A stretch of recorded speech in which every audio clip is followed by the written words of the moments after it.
Spodcast.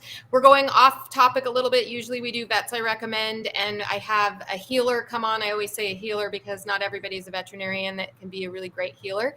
But today we're going to be really specifically talking about the expo that's coming up. Oh my gosh, it's not this Saturday, but next Saturday on October 1st. I can't believe 4 years in the making of the very first time I thought about doing this, which was actually because I met some of these fabulous people at an expo in Chicago. And I thought, oh my gosh, we need this on the West Coast because there's so many people that cannot get to Chicago. And so 4 years ago, I started this idea that I could put this together, and I wanted to have the most fabulous people and never thought it would come true. And now look at what we have on this screen. Brilliant minds. There's another brilliant mind just coming in. And so tonight we're just going to be talking about what happens when collective minds get together and what we can accomplish a little bit. So I want to introduce you. Up in the top right is Julianne Lee. Hi, Julie. Hi, how are you? We're great. This is going to be so excited to do this. And then we have Dr. Udette Sutter. Hello, everyone. I'm going to do it real quick so we can kind of get to it. So I have Judy Morgan. People watching this probably know you guys so well. So Judy Morgan, Dr. Morgan, and then Rita Hogan. Hi. And then we have Billy Hookman. Hello. And then on the bottom of your screen, just coming in with us, not everybody knows Spike, but I want to introduce you guys to Spike Manton. Spike is going to be our MC for the entire event. So Spike is a stand-up comedian who speaks all over the country, and most importantly, Spike is a huge animal lover, so I pulled him in. Hi, Spike. How are you? I'm excellent. A pleasure to be among you all. Yeah, so he's going to be doing all of the introducing and all of the stuff for our event. So we're really excited to have Spike come on board and just have this great group of people talking about stuff. So, so the event is October 1st. And I'm going to start with you, Julianne, just because you're first on the screen. So what do you think about expos? Like, why is it important for us to kind of collectively come together and do this?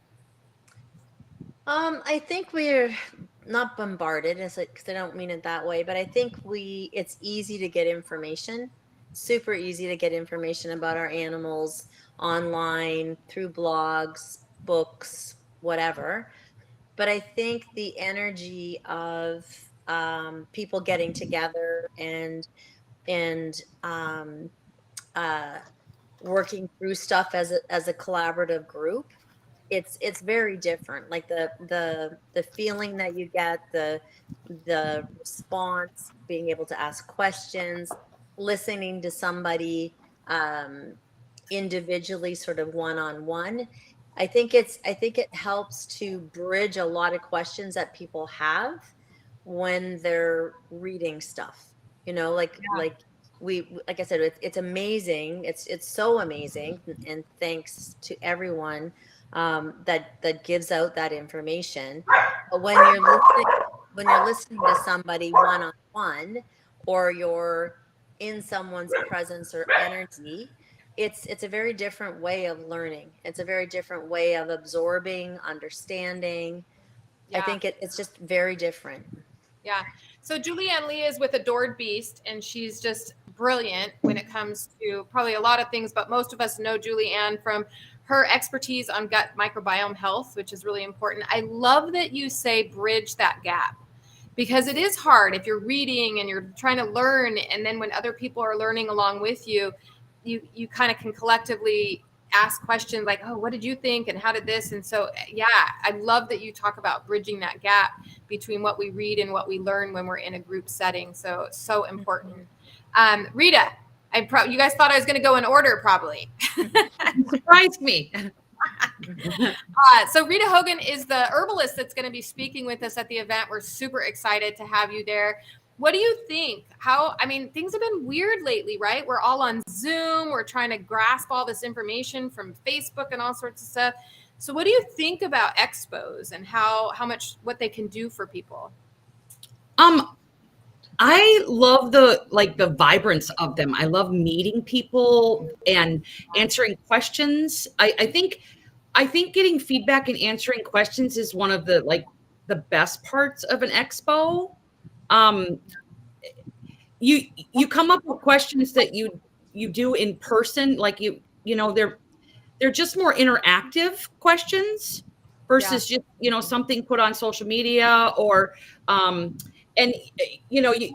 I've spoke at a lot of expos and a lot of conferences, and there's just something about being amongst everyone and kind of hearing people's stories, hearing people's healing journeys, hearing people's healing successes, getting to meet all the speakers. I love listening to everyone else speak as well.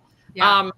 And just really enjoying that in-person learning, because it's a different part of your brain versus when, you're just looking at a screen, listening to someone talk. That was great, Odette. I love it. Did you get it? Sorry, there's one flowing around, and I'm like, I'm not gonna be like a blood bank right now. Sorry. I wasn't sure if you were clapping or. No, it's a mosquito, and I don't know how this thing got in. That's a prime example of what it's like when you're actually with people. Yeah, All of a sudden. Absolutely. It's a different way of learning than just looking in auditory. When you're there physically, it just encompasses so much, and it's definitely the way that I learn the best, for sure. Yeah, it's definitely the way I learn the best as well. And for all of you guys coming in, I think we all collectively just want to say hi and welcome. I'm so glad you guys found yourselves here. We are talking about the Expo on October 1st. And as you can tell, we really want you to experience this. That's why this is kind of our last push for you guys. If you're kind of on the fence, to know that it's not always something that we can get everybody under one roof. So we're here. Look at these amazing speakers that are going to be there and some of the vendors that are going to be there. So that's why what we're talking about tonight. We're all really, really excited to have you guys come. So if you're on the fence, shout out some questions and maybe we can help you a little bit. But it's just a one-day event. It's in Newport Beach, California, and it's an all-day event, and it's just filled with so much stuff that's going to be going on. So Dr. Suter, welcome. How are you feeling? You're going to be flying all the way out from Chicago. How are you feeling? Nervous, anxious, excited? No, I'm excited. I'm really excited to see people and to hang out with all of you guys. Watch Billy eat his steak and hang out and be together. Because I was just at a couple of in-person conferences, the AHVMA, which is the Holistic Veterinary Conference that we have every year, and then I went to Super Zoo, and it's just nice to hang out with people. And this year I really went more for the hanging out. I think I only went to about 5 lectures at the conference and the rest of the time I just spent with other people. And after having been cooped up in the house and sort of asocial in some way, I've really enjoyed hanging out with people, and because you can actually feel their energy, you can see their facial expression. When you do Zoom things, it's not the same. You don't get that sort of same energy, and so I'm, and plus the hugs. So that's really nice. So I'm excited, but on the other hand, I'm also a little nervous about presenting in person in front of people because it feels a little more naked in a way, because with Zoom you're sort of hiding behind the camera, and it's not quite the same. I know we all have to get out of our pajama bottoms. Yeah, right. We all have to get out of our pajama bottoms and come out and share what, a lot of us have been able to do a lot more research. Billy, I know you're going to be presenting some new stuff. So the COVID gave us a lot of time to do some research. So I know you said you're excited about showing some slides and stuff. What are you going to be talking about? Well, first of all, I'm just, intimidated to be around all these smart people. So that's the first thing. I'm very interested in this idea, and it's something I've thought about more and more about this idea that we have these animals and they live in our house, and most of the time they're in our house and they're not really engaging in a lot of their, natural habitat, which is in the woods and, out and getting dirty and, really enhancing their microbiome through methods where they would. And I'm really interested more and more in how to sort of supplement that nutritionally. And so my talk is called Bringing the Outside In. because I think that's most of us. I mean, I have a very tiny yard that my dog goes out into, or we live in the city and we take him on walks. And so, that's one thing I try to do is bring the outside in. So I'm excited about that. And I really think too that it's just always better to be in person. I really think that it's just a whole different vibe. I think I'm excited to be able to see some people I haven't seen in a long time in person, and just meeting people and hearing their stories always really, motivates me to make new products and do things like that. So I'm just super, super excited. Yeah, it's going to be. Jean, real quick, just to answer your question, will we ever do an expo in San Antonio, Texas, or surrounding areas?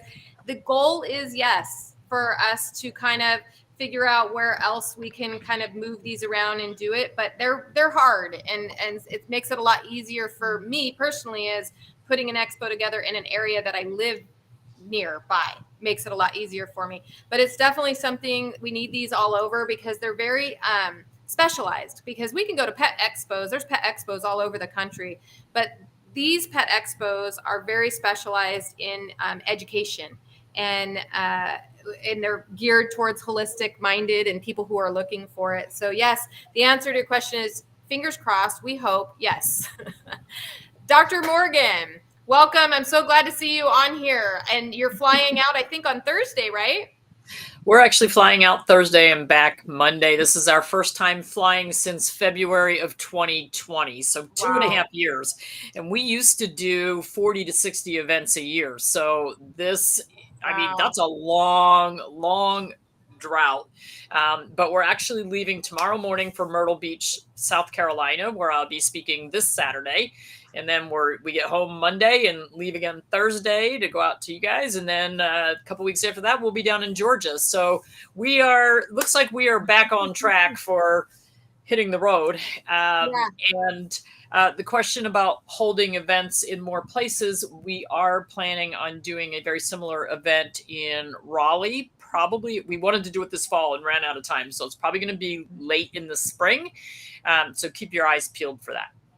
Yeah, see, there you go. We are definitely, I think the community, I think the holistic pet community recognizes that we need to get back to speaking in groups, in public, and being around people. And I think we also recognize that there needs to be, honestly, I believe there should be one of these in every city, like all the time, because we need to be reminded constantly, because we're inundated with so much marketing and negativity and all of this stuff. And so, yes, thank you for telling us that. And keep up with us, guys, to find out where. Please come to Oregon. Are you kidding? Rita Hogan lives in Oregon. That is probably the next state on my list, right? You're in Oregon or Washington? Washington, sorry. But that Oregon, Washington, my son lives in Oregon. So that area is kind of next on my list. I kind of want to move up and down the West Coast, and maybe some Denver, because we have some people over around in the Colorado area. So it might be helpful for us. So we're working on it. Never tell someone that lives in Washington that they live in Oregon. I know, sorry. That's like a capital offense. I love Oregon. I love Washington. She's like, Washington. It's funny because my son lives in Oregon, and he wants me to move to Oregon, but my husband loves Washington way more. So he's like, we're not going to Oregon. He wants to go to Washington. And I do really, really love Washington. So I'm sorry, I misspoke. So one of the things, Spike, I wanted to ask you, now that you've had a little bit of time to kind of, how are you feeling about coming out, introducing? I kind of dragged him into this. I was like, come on, you love animals. Help me out here. You don't have to drag me to do anything. I would do anything for Carrie Hyde. And here's what I want to say. Okay, let me just put on the sales hat that Carrie's just too timid to do.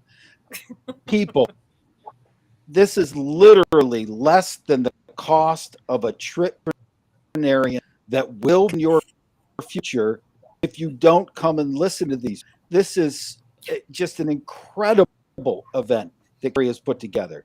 I mean, the people under one roof, it's really insane that you have this opportunity to come and in one day get almost a lifetime of education from the world's most renowned experts. I mean, this is a huge deal. The biggest challenge is the idiot trying to keep everybody interested throughout the day, which is me. That's the biggest challenge facing Carrie. And I think that's her biggest stressor. You know that these people are going to hold up their end with bells on. So I just hope that I can hold up my end and be worthy of the company. I mean, it's really impressive. Congratulations, Carrie. And if you're listening and you can get to the event, why haven't you bought your ticket yet? That's my only question. If you live in San Antonio, you could fly to the event and still be saving yourself money with all you're going to learn. That's all I'm going to say. Okay.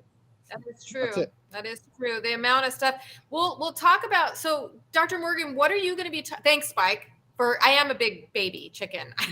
Like I'm a timid little mouse. And not when it comes to fighting for animals, Carrie. You are a warrior. No, then I'm a mama bear. Then Mama Bear comes out. Dr. Morgan, when Spike talks about saving money at the veterinarian, right? This knowledge that you're going to be sharing, what are you going to be talking about? I'm talking about the most dangerous drugs commonly used in veterinary medicine that are actually hurting your animals, not helping them. Right. So when we look at that, and Spike's talking about saving money, right? If we're giving our animals drugs that are having these side effects, we end up back at the veterinarian. And so when we put all of these speakers together, it was placed perfectly to cover all aspects, right? So it's not about, Dr. Morgan's not trying to sell you a drug. She's trying to teach you what not to do. So this isn't about selling products. And I want people to know that we're not here. You're not going to go, this isn't going to be, what do they call it? What are the, this is not a timeshare.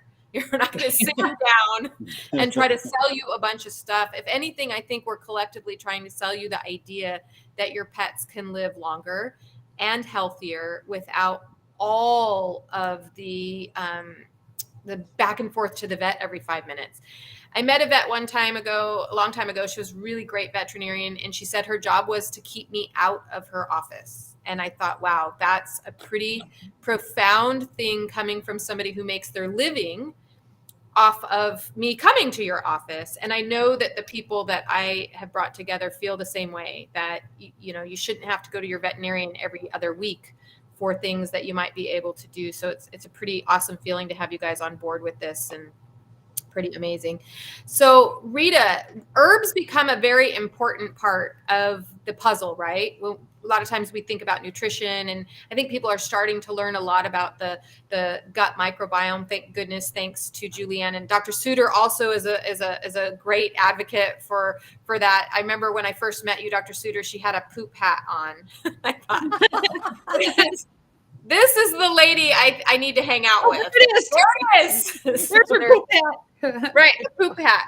It's important. But I think a lot of times people don't really realize what herbs can do for us. So tell us a little bit about what you're going to be talking about. I'm going to be talking about the root connection of for the basis of allergies. Yeah. So I'll be talking about histamine, the microbiome, undigested proteins, and the liver's connection to all of that, and how everything's connected, because it's so much more than my dog just has allergies, and giving him antihistamines makes it so much worse in the long run, and just kind of like how that's connected, and then taking that and suggesting a regimen of herbs to help correct all those things so that you get to the root of the issue and the allergies disappear. It's amazing. Allergies is so frustrating, right? Because we go to the vet, first off, they say everything is allergies, and then it becomes this problem. And when I first started putting this together, Rita and I spoke about what should we talk about? And I remember you saying, let's do allergies. And I said, oh yeah. I mean, come on, this is affecting so many animals, and they're on so much medication. So as you guys hear what we're kind of putting together, you can see how Dr. Morgan's speech and Rita's speech are going to just work together. We can't give these allergy pills when we can be doing this and the antihistamine. So you're going to see this all collectively come together. And I'm so excited to listen to you talk about allergies. It's going to be amazing. I think so invaluable. Dr. Suter, talk about an amazing topic of what Dr. Suter is going to be talking about. Share with us a little bit about it. Yeah, I'm going to talk about the real foundation that I find is sort of lacking, and it certainly is not something that I learned in vet school. So I'm going to share about that, because we need to get away from, a pill for every ill. And we also have to get away from an herb or a supplement for every ill, because we've basically translated or taken, what pharma and, big pharma has been teaching us, and we're just applying it to holistic medicine, which nowadays is actually being termed holistic, as in faulty, holistic. Yeah. So I'm going to talk about the real basics so that people can start to think differently and think in a truly holistic fashion. So that's what I'll be talking about. And then also sharing, kind of my 7 pillars of health, which is basically what is necessary to be able to restore health and function. So it'll be very foundational, but not basic in any way. Right. No, I love the 7 pillars of health, because it really makes you just think, okay, even though it can be complex, it's also, okay, I just got to do these 7 things. Like if I can just do these 7 things. So it really helps us to put it in perspective of what, if we can maintain these things, and they're not hard things to do. You just need to understand what they are. So I love this topic. I think it's going to match so much. You're also doing a book signing though, right? Yes, apparently. I have the books. Yeah. And so I think it's great. Yeah, we got the books. They're all in, and Dr. Suter's going to be, you're going to want this book. It's amazing. It's an easy read with a lot of great information, but I love the way you wrote it, because it's for somebody who's, for us, we're inundated with the animals all the time and they're around us, but a pet parent who just got their first dog, it's understand, you can read it, and I love it. I love it. It's awesome. Yeah, and the foundation, the proceeds for it are going to go to the holistic, American Holistic Veterinary Medical Foundation for research. Oh, that's right. So that's going to get donated. So yeah, and if people already have a copy, bring it so I can sign. I'd be more than happy to sign it too. Oh, that's great. You guys, did you hear that? If you already have a copy, bring it. If you don't, we got the copies in yesterday, I think it was. And the proceeds are going to be going to for research from the American Holistic, what was it? The American Holistic Veterinary Medical Foundation. Yeah. So keep that in mind, guys, because we really do need to get more and more research going so we can help these animals.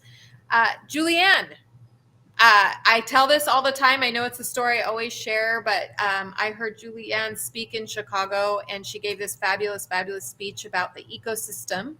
And she talks about the Yellowstone wolves and how they were removed. And it is still a speech that sits with me to this day. And I just love it. And I go because I spent a lot of time in Yellowstone. So help us understand a little bit about what you're going to be talking about, sharing with us. Well, it's interesting because I didn't know what everybody else was going to be talking about either. And I think that I really like what Odette said, that part of the frustration for me is holistic health and sort of where it's going. And like you said, I've been researching microbiology since 1994, and been in this area for quite some time. And I think that we have to be very careful in holistic medicine of where it's going, because it's becoming very conventional, and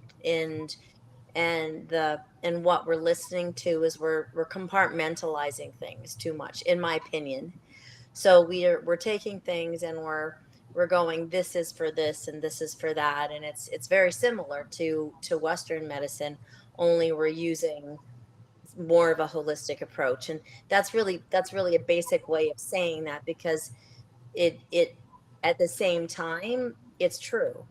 I mean, if an animal would come into my hospital and it would had some major problem like, autoimmune hemolytic anemia. Well, you are going to have to address that particular problem in a very pathological way in order to get it through its acute problem. But in general, when we're talking about gut health, for me, it's becoming too much of a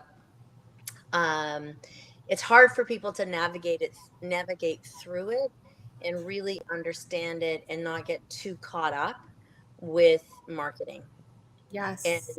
not like I wrote a thing called the overcultured canine, right? Meaning we aren't understanding really how the gut works. And we are just, I mean, I've been, like I said, I've been in microbiology since 1994, and we really are just touching the surface.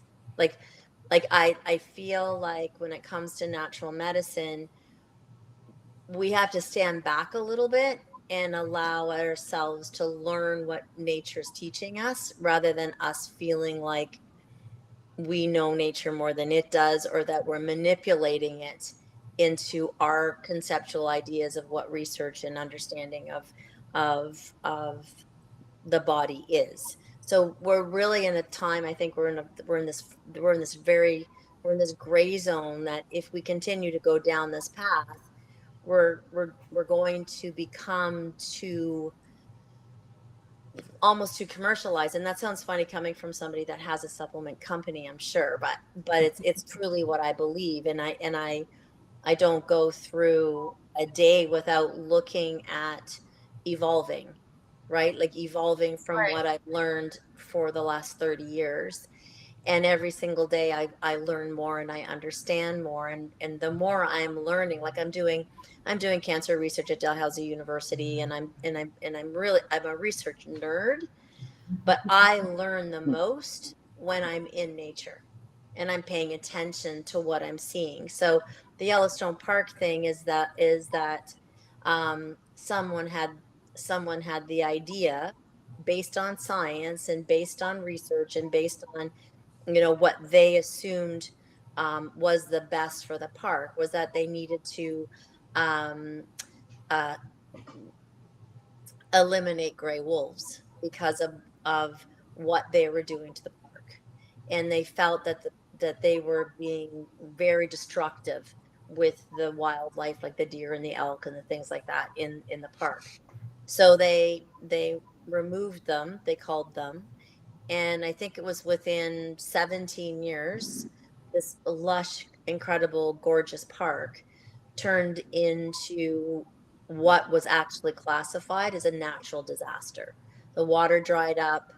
There was no more reptiles. Like it was very close to being considered a natural disaster for unknown reasons.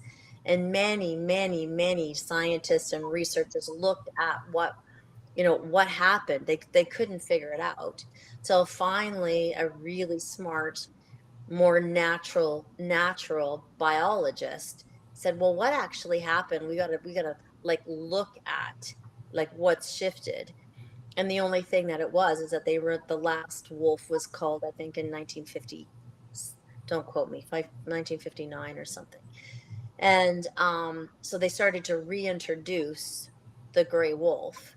And when they did, within 6 years, the park was almost back to its natural space.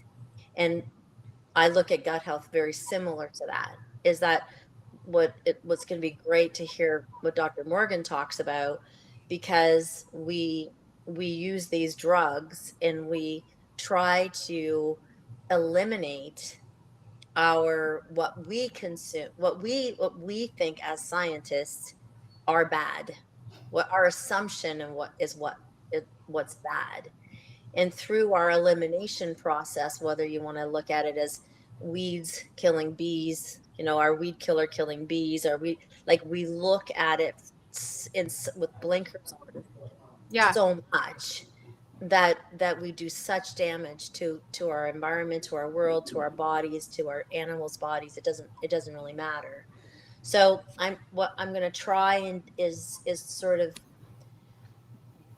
show how the gut, which is very foundational in overall health, work the environment of the gut, how it is equally as important, how its diversity and how its environment is as important as what we're actually putting in it. So like, who's the bad guys, who's aren't the bad guys, do we really know? And should we even really be paying attention to that, or should we be paying attention to bringing in diversity and allowing it to um manifest in the ways that it actually knows that it needs to, where it needs to go.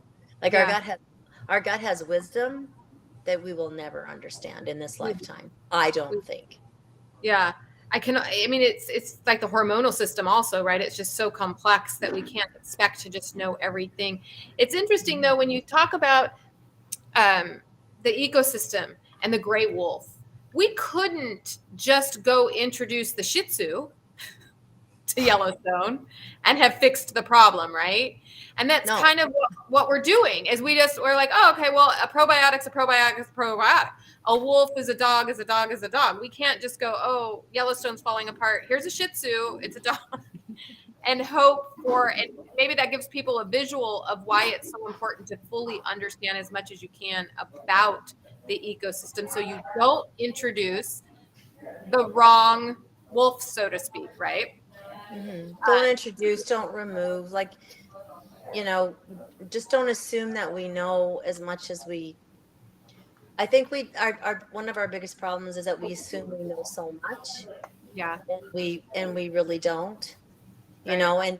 And from even a holistic perspective of, what are we even doing as holistic practitioners, right? Are we paying attention to what we're using and how that affects the environment in its entirety? Right. So I just think it's one big thing, and that's what's so nice with, bringing this all the way back to why is it important to be together.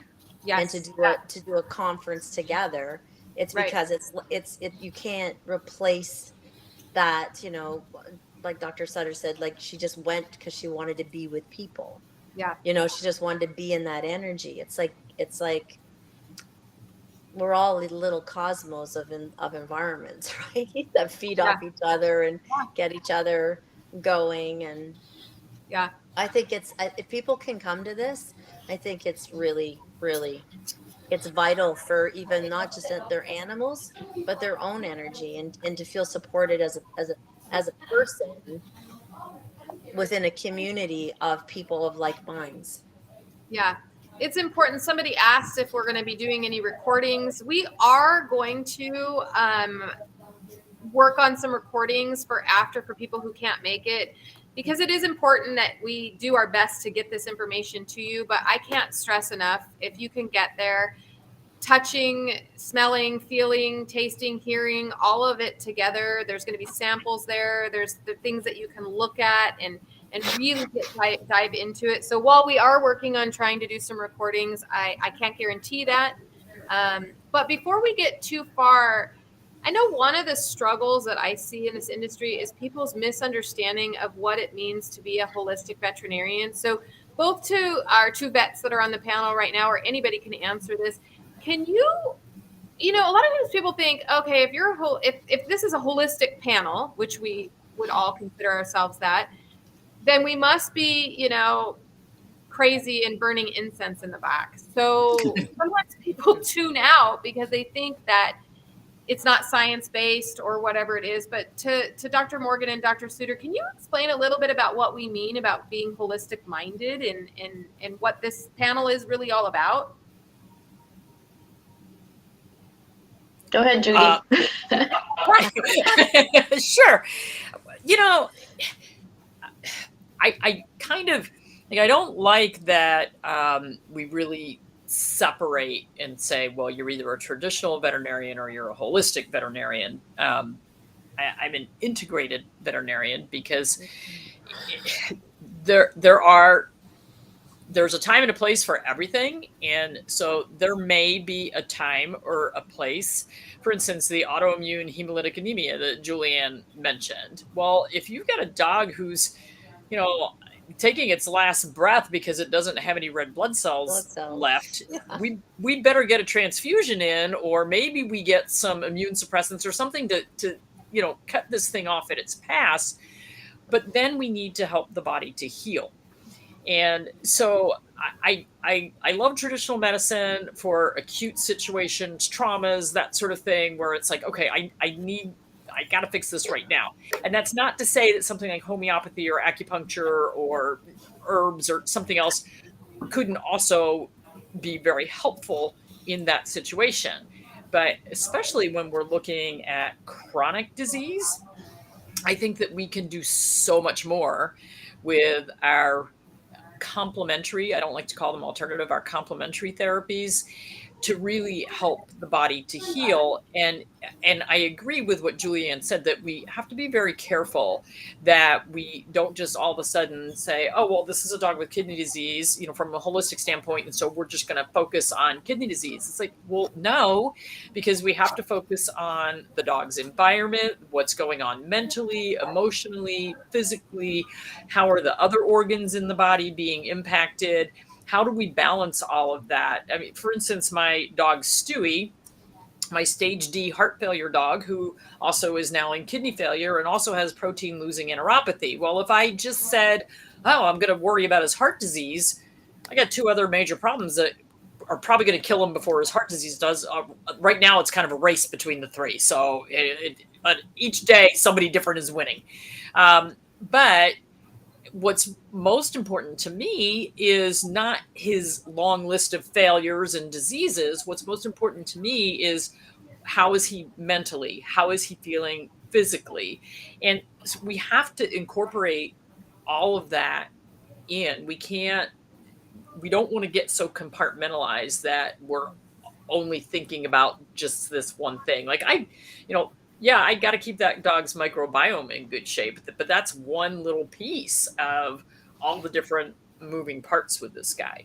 So I think it's really critical that we keep in mind when we're looking at overall health for our pets, that we are really considering everything. It's kind of like the 7 pillars of health that Odette talks about. It's like, well, great, we feed them great food, and then we ignore everything else. Well, okay, right. Great food's a good foundation, but what about everything else that's going on in that dog's life? Does he have a job? Does he have interaction? Is he, mentally stimulated? Is he clean and not matted? I mean, there's so many things that we have to consider in their life. So I don't even know if I can't remember what the question was, but I think I went way off.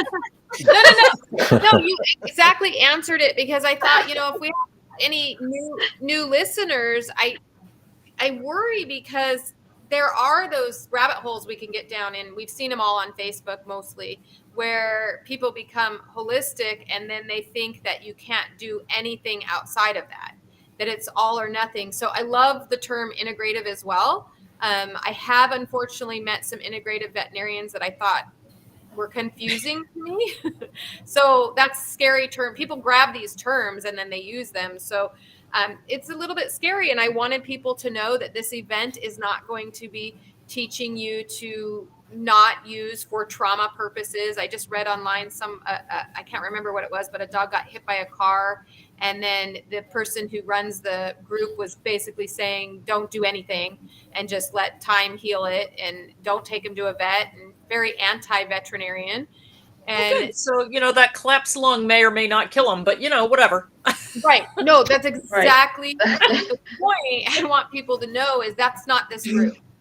This isn't the group that I put together. No one here is going to tell you to let your animal suffer, to not get him the help that he needs. It's just looking at it from a broader area, right? More like Dr. Morgan was saying. So I just love that.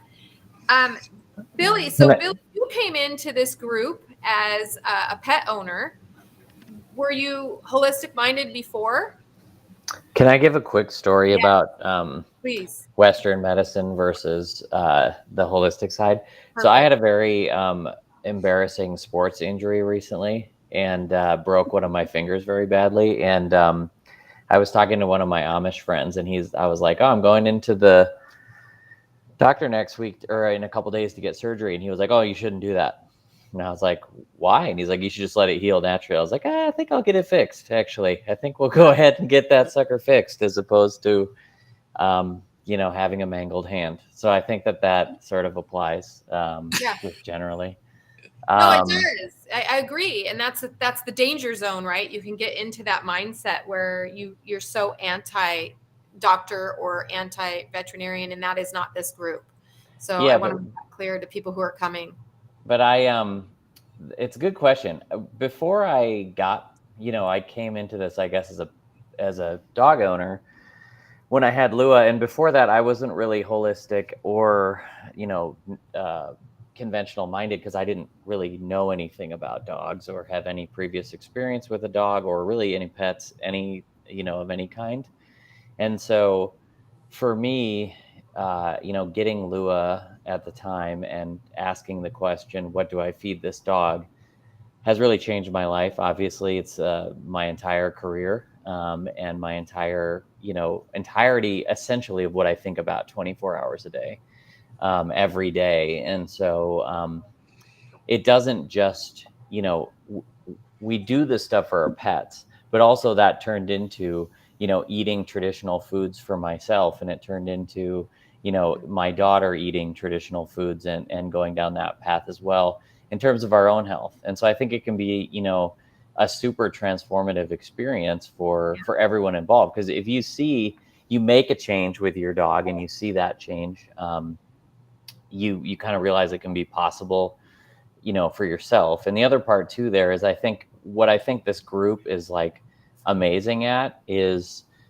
really looking at what's coming in nutrition. Because there's always a good base of knowledge of what we actually know. But I think everyone on this panel is really good at pushing the boundaries as to what are new concepts and new ideas and new ways of looking at things. That's what excites me personally. And so, I always have had really great collaborative experiences with, everyone that I see on the screen right now. And so that I think is very exciting. Yeah. I love that you talked about how we do things for our pets and then it kind of leads into ourselves. And I'll share a story with you. There was a nutritionist who wrote an article it wasn't that recently ago. COVID kind of messes me up on time, but she wrote an article that she was struggling to get her clientele, her human clientele, to lose weight. They just were fighting her on it all the time. And, I did. And they weren't losing any weight. So she redid everything and said, enough's enough. She stopped telling them to eat this and eat that and do this. Her next thing she told them, if they wanted to be her client, they had to go down to the animal shelter and adopt the most obese animal that they could find. And all they had to do was get that dog to lose weight. And that was it. They didn't have to change their diet. They didn't have to do anything. And it worked. And so they had to commit to keeping these animals for 2 weeks. They didn't even have to keep them as a total adopted, just foster them for 2 weeks, walk them, put them on the right diet, do all of this stuff. The dogs started to lose weight, and then the people were inspired to do it as well. So it is so much more than just what we're doing for our pets. It's a lifestyle change that helps us with our own nutrition and mindset. And so it's very exciting to watch you guys all come together and talk and learn. Spike, so tell me a little bit. I know, what are you thinking? Like, this is a lot. Well, first off, if you're like me and you're just listening to these minds just spout all of this stuff and you're thinking, I could never learn all that, I could never remember all that, this is your chance to not have to do either, because you can just show up, take some notes, the literature will be there. This is literally a day you can spend that will change your pet's life forever and your next pet's life forever. I mean, this is really a crazy opportunity to just alter the way you take care of this pet that you love more than anything, but you just haven't got around to committing to that extra level of care and learning, and now it's being handed to you. So it's really, I'm just listening to all this kind of blown away, although kind of resent Billy bringing up that I'm going to have to change too. I didn't know that was part of this program. Well, What's up with can I that? just say this might make you feel better? So, because we were talking about weight loss, funny thing happened. So, I was increasing my life insurance policy, so I had to have somebody come into my house and like take blood and do like the height and weight and all that kind of stuff. And I got my results back today, and my BMI said I'm overweight. Oh, There you go. So What? I don't know. I was like just on the precipice. I don't understand it, but here we go. well, Billy, I don't know. Maybe more lean meat, more steaks. Apparently. More raw milk. Yeah, more raw Maybe milk. there's a chubby boxer you could foster for a couple of weeks and get everything in order. Yeah, a chubby boxer. There's lots of chubby boxers out there. We're gonna put you on the program, Billy. That's good. I just Go wanted to ahead. say something. You know, listening to whatever was said in the last 5-10 minutes, it is more. It's more than just about our animals. You know, like our animals are such a reflection of who we are and the vibration that we share with them. And you know, I can say I'm definitely an altered individual from my experience with my pug Finbar, who changed my whole life and how I looked at animals, because he was so sick all the time. We were at the vet like every other month in his first 2 years of life. And it was literally what I was feeding him. And that, you know, kind of cascaded into the whole thing that I've been doing with my life in herbalism. And like Julie said, and Dr. Morgan and Billy and Odette, the whole thing, you know, it's all connected, and we need to look at the inner terrain of our bodies, you know, and how pharmaceuticals affect them, how our foods affect our inner terrain and our dog's inner terrain, because we share that in common. And, you know, I think it's like 1 out of 2 dogs will die of cancer.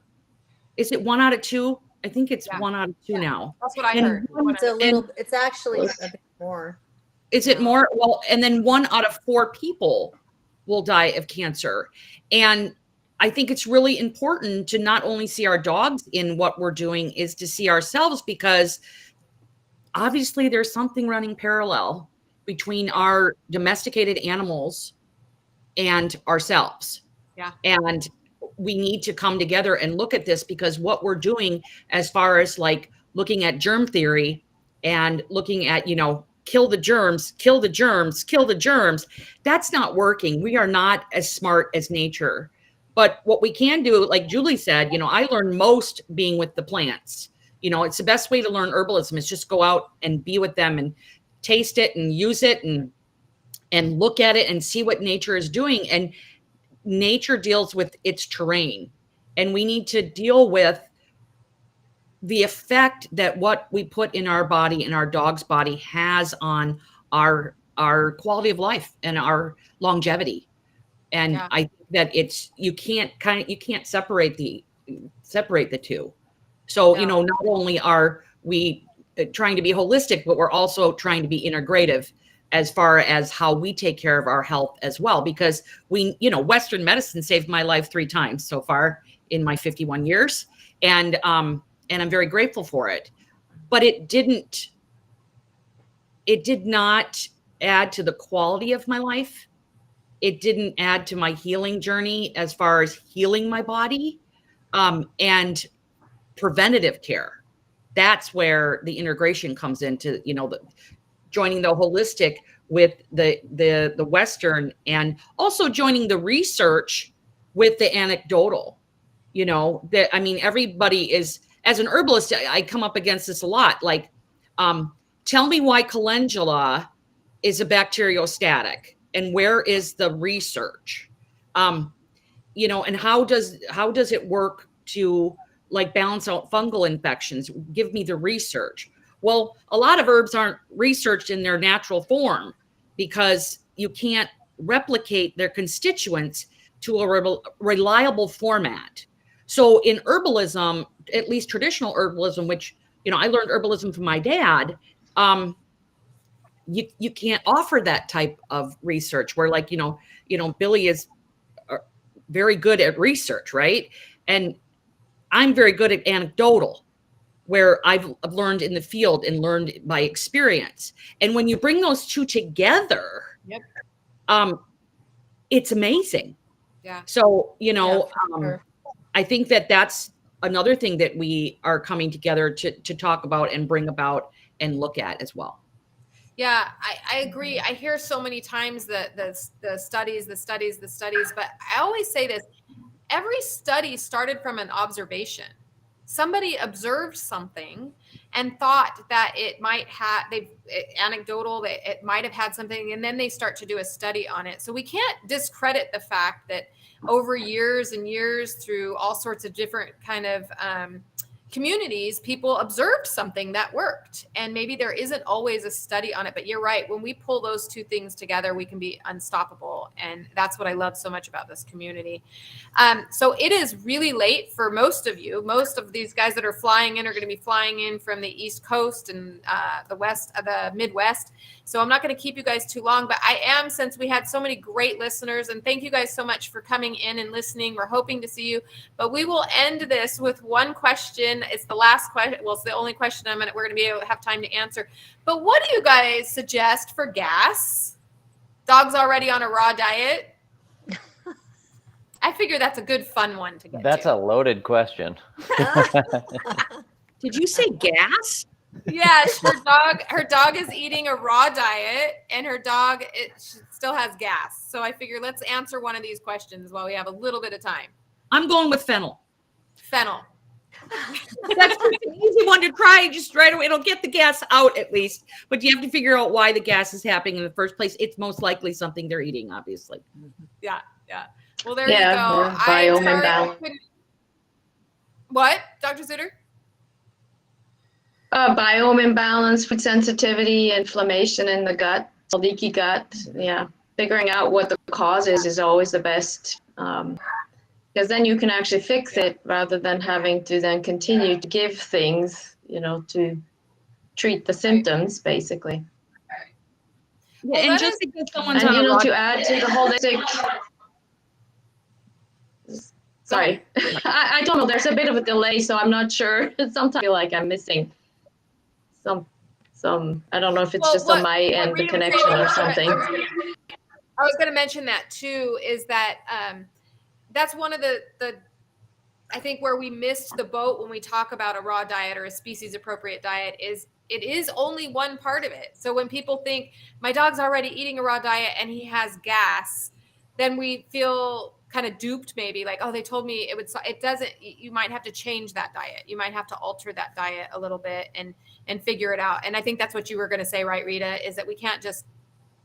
Yeah, I mean, just because I hear it a lot, my dog's on a raw diet and he itches, and my dog's on a raw diet, and I'm a raw diet advocate for sure. So hard. However, it doesn't mean that, the protein or the mix of vegetables or, what they're eating is compatible for them. You definitely might have to switch it up and experiment to see what's going on. Yeah. I've got one that cannot eat rabbit. So, and I kept feeding him rabbit thinking, well, it's cooling protein and it's a novel protein. This will be awesome. Every time he eats rabbit, I get bloody vomit and diarrhea. Yeah. So, sometimes something just doesn't agree. Yeah. What were you going to say, Bill? Oh, can I say that I'm also an advocate for raw diets so hard as well? Sorry, it just didn't come out right. I have an actual comment though too, and this is something I've been really focusing on in the last year as well. Is that in human diets we oftentimes validate the fact that what works for me is not necessarily what works for you. And the best example I always give of that is me and my boss, Kelly Marion at Green Juju. We're both very health conscious in what we put into our bodies, but we have completely different diets. I eat mostly animal products, and she does not eat mostly animal products, but it's what works for my body. It's what works for her body. So what people, when they're looking at their dog's diet and just nutrition in general, what we need to realize is that the statement, I'm on a raw diet, okay, that's great. But that's just the start, because I think what we need to see more in nutrition is that what works for my dog is going to be completely different that works for your dog. And so you always have to kind of find tweaks to see what's going to work for your own dog. And so I think we get too wrapped up in this is exactly what the fat to protein ratio needs to be. This is et cetera. It's different for all dogs. And so, I think it's a good starting place, the processing. I removed processing from my dog's diet. That's amazing. Yeah. But now we need to go on to what foods specifically work for my dog or cat. It's such a good point. When I changed my diet, it really was about just getting rid of processed foods. It wasn't like a set hard and fast. It was just, I knew I need to get rid of processed foods. That was just the beginning stage. And then it was work on this. And I think that's a better way for us to say what Billy just said, is that exactly that, is work on getting rid of some of the processed foods. And then we find out what works best for your animals. So this is why you guys are such a great group to talk to, because it can be a little overwhelming for people. And then look at how easy they made it for you guys. So I'm excited, but real quick before we go, it's almost 6:00. Well, much later for you guys. Just last quick little words, Dr. Suter. Just to kind of add to the holistic, I think that right now we're at a point in time where we're all asked to rely on ourselves, to trust ourselves, to our gut, our hearts, etc. And that's really kind of where this goes with holistic, and especially, I'm doing a lot of educational things to empower people so that they can know what needs to be done. And I think that's, part of what really is to empower people and to, kind of empower people, because again, as some of you have said just now, it's not the same for every animal, and in the end, it's you as the pet parent guardian who are the expert of your own animals. And so kind of bringing you back in the mix as a pet parent, in a more empowered way is kind of important. And it's great. What's possible. You. No, thank you. Julianne, last words, last thing. Yeah, I think, it always comes all the way back around. And I think what everyone here, like this group of people,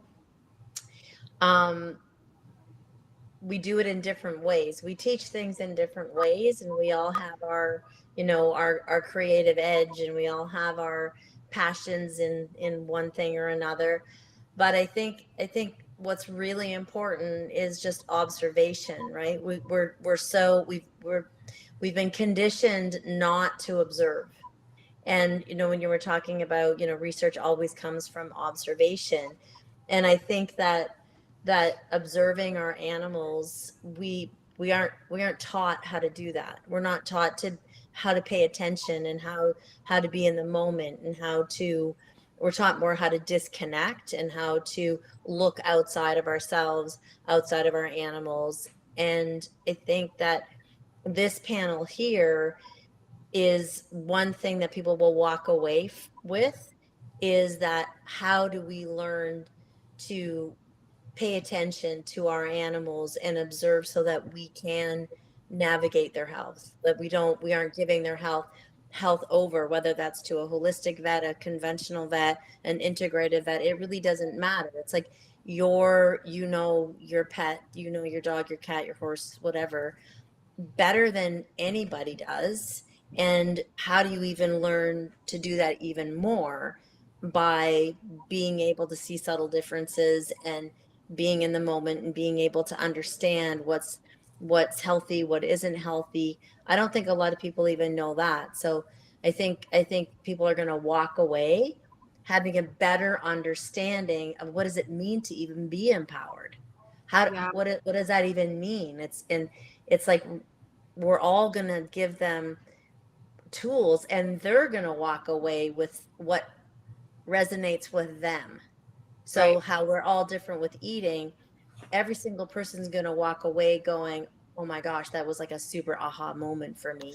And I learned something that I would never have learned before. Yeah. You know, so I think it's invaluable. Yeah, I do too. Dr. Morgan, any last little bits of wisdom? I'm just excited to actually have two-sided conversations with people instead of the one-sided, like I do my supporters Facebook group, Ask Me Anything. They're typing and I'm talking. And it'd be so nice to actually have a conversation and not have to wait for that lag of I ask a question and then they have to type it back in. I'm just excited to see people like in real people.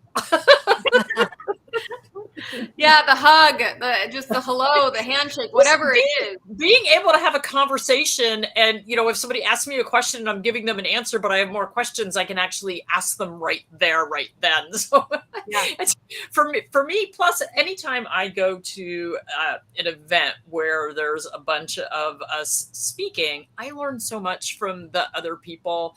And I enjoy the questions that are asked by people that are there. And it's just a whole different energy. And it as an author, a speaker, an educator, I kind of need to feed that part of me to re-energize, to keep doing what it is that we're doing. So I'm really excited to get back out on the road. This will be my first time on an airplane in 2.5 years, so we'll see how that goes. But Yeah, we're expecting some good weather. We've had some great weather, so I think it's going to be. I mean, October in Newport Beach, California, you can't beat that. I mean, it should be some pretty good weather out here. Rita, any last little bits of wisdom? Well, I'll have to agree with Dr. Judy. Learning from each other. I'm so looking forward to that. I love, and also Julianne mentioned that, we all practice differently. And I think that, people in the all natural dog world, there's so much to learn from everyone that, that niches themselves and studies like certain aspects of dog and cat and animal health. I just think there's so much to learn, and I'm so excited about that, and learning new things and teaching people new concepts that may not, have thought about before, and trying to get people to understand that, you can't hold health in stasis. It's always ebbing and flowing, and how to kind of navigate that with their pets. Yeah. Billy, you're up. I would mirror what Dr. Judy said about, being around people. And, I would encourage people, if you're at the event, to come up and say hi. It's always really fun to meet people and to hear their specific journeys with their dogs and stuff. I think I can speak for us all when I say that's kind of why we do what we do, is to help as many animals as possible. So, and there is this aspect of, I know, for me, in product development and things like that, there's this aspect of like being really into that side of it. But once it actually goes out into the market and you actually get to, see the health outcomes, that's really the most exciting part. So super excited to see everyone. And I used to live in California for 5 years, so it'll be nice to visit as well. So be back. So we have one speaker that's not with us. She was traveling. So Dr. Barry Sands will also be speaking. We're very excited. I heard she just won Holistic Veterinarian of the Year.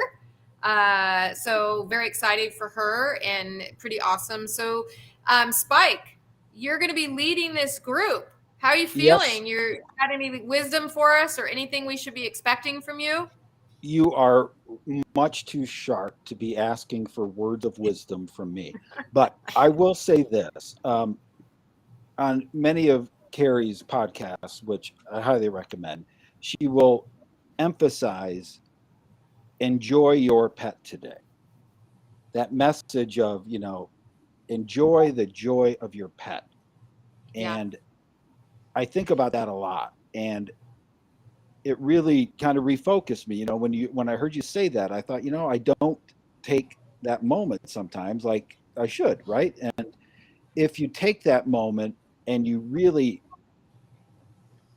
appreciate that relationship you have with your pet and then the joy that pet gives, I hope you will then take it to the next level and think, I should do a little more for you and learn a little bit about how to make your life better.